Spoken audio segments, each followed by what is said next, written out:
ఆషాఢమాస శుక్లపక్ష ఏకాదశిని తొలి ఏకాదశి అని ఎందుకంటారు? సంస్కృతంలో ఆషాఢ శుక్లపక్ష ఏకాదశికి ప్రథమ ఏకాదశి అని పేరు.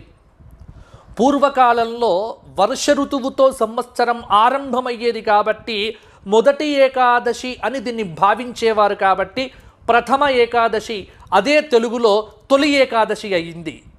ఇక దీని పేరు దేవశయని శయనైకాదశి అంటారు. ఇది చాలా విశేషమైనటువంటి ఏకాదశి. చాతుర్మాస్యంలో వచ్చేటువంటి మొదటి ఏకాదశి కాబట్టి కూడా తొలి ఏకాదశి అని దీన్ని పిలుస్తారు. విశేష పుణ్యములను సంపాదించుకునేటువంటి వ్యక్తి ఈరోజు తప్పకుండా ఉపవాసము, నామ సంకీర్తనము, దానము తప్పకుండా చెయ్యాలి.